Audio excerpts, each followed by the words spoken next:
Segunda-feira, terceira semana da Páscoa. O Evangelho de Jesus Cristo, segundo João, capítulo 6, versículos de 22 a 29. Depois que Jesus saciara os 5.000 homens, seus discípulos o viram andando sobre o mar. No dia seguinte, a multidão que tinha ficado do outro lado do mar constatou que havia só uma barca e que Jesus tinha subido por ela com os discípulos, mas que eles tinham partido sozinhos. Entretanto, tinham chegado outras barcas de Tiberíades, perto do lugar onde tinham comido pão, depois de o Senhor ter dado graças. Quando a multidão viu que Jesus não estava ali, nem seus discípulos, subiram às barcas e foram à procura de Jesus em Cafarnaum. Quando o encontraram no outro lado do mar, perguntaram-lhe: Rabi, quando chegaste aqui?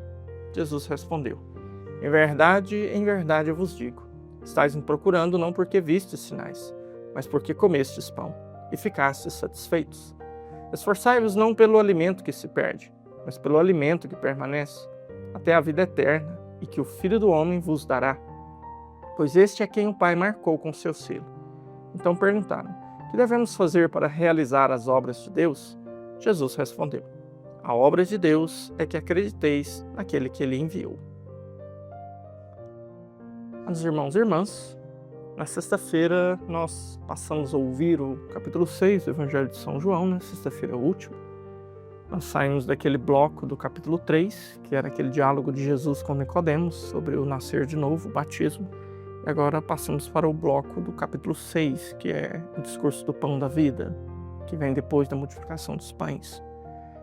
Então, hoje Jesus faz uma repreensão para esses homens que ela tem que ser olhada com muita atenção, porque senão pode ser que nós mudemos o nosso comportamento com relação a Deus de uma forma que não é necessária. No Evangelho de São João, já falamos isso várias vezes, mas é bom repetir para você guardar e não perder isso de vista, né? Ele é um evangelho que ele foi sistematizado de forma que toda a sua primeira parte é apenas a narrativa de 7 grandes milagres de Jesus, que São João escolheu não chamar de milagres, e Deus chama de sinais. Então começa ali com o primeiro sinal de Jesus, transformar água em vinho em Caná da Galileia, e termina com o último sinal, que é a ressurreição de Lázaro, capítulo 11. Então, estes sinais eles vão movendo as pessoas, vai gerando ali uma transformação, uma conversão, e vai acontecendo muita coisa, né? Mas São João insiste na palavra sinal porque o sinal não é a realidade mais importante, mas o que ela comunica. Você está andando numa estrada, você não está preocupado se a placa de trânsito é de alumínio, de estanho, de madeira, de zinco. Você está preocupado com o que ela está te comunicando. Vira à direita, vira à esquerda, vai ter uma lombada. Da mesma forma, então, Jesus ele apresenta esses milagres, esses sinais. Ele gostaria que eles causassem nas pessoas que estão ali presenciando o evento uma reverberação maior do que o simples fato de, nossa, ele multiplicou pão, nossa, então dá para comer de graça, nossa, então vamos lá. Não é só isso que ele queria, né? E essa é a repreensão dele. Viestes até mim, não porque vistes sinais, mas porque comestes pão e ficastes saciados. Não é que nós não podemos ir atrás de Jesus por causa do pão. Ele sabe por que nós vamos atrás dele. Ele sabe do que nós precisamos antes mesmo de abrirmos a boca para pedir. Ele sabe, ele reconhece o que nos atraiu até ele. Não quer dizer que não podemos ir por causa do pão. Não quer dizer que não podemos ir por causa de um desemprego. Não quer dizer que não podemos ir por causa de uma enfermidade. Não quer dizer que não podemos ir por causa de uma angústia, um luto, uma perda, uma dor. A questão é que não pode ser só por isso.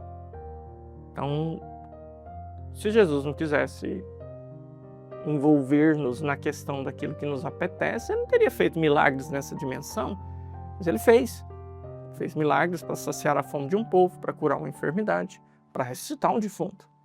Então é claro que cada um desses sinais mandava uma mensagem, mas não deixava de ser um milagre, não deixava de ser um sinal.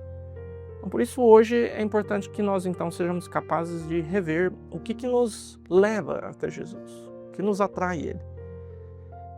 Ok, infelizmente pela nossa mediocridade, o nosso egoísmo, às vezes a nossa necessidade desesperada de que tudo esteja do jeito que a gente quer, Nós buscamos a Deus pelos consolos de Deus, pelo que Deus pode nos dar. Mas não nos esqueçamos do Deus dos consolos. Não nos esqueçamos que Ele é maior e melhor do que o que Ele pode nos dar. E tê-lo, mesmo na ausência do que queremos, para nós já é um benefício. Por isso hoje vamos rever, essas nossas motivações, o que nos tem levado até Jesus, o que nos tem levado até uma Santa Missa, o que nos tem levado até uma novena. E insisto, continue pedindo aquilo que você acha que é necessário para você, que você precisa, que é importante. Mas a sua relação com Deus não pode terminar nisso. Então Deus não é um guichê de prestação de serviços. Então, Ele é pessoa, Ele é Trindade. Ele quer estar conosco e Ele quer que estejamos com Ele. Mas que essa relação seja uma relação de amor, não só uma relação comercial.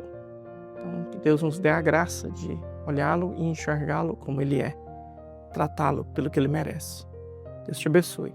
Em nome do Pai, do Filho e do Espírito Santo. Amém.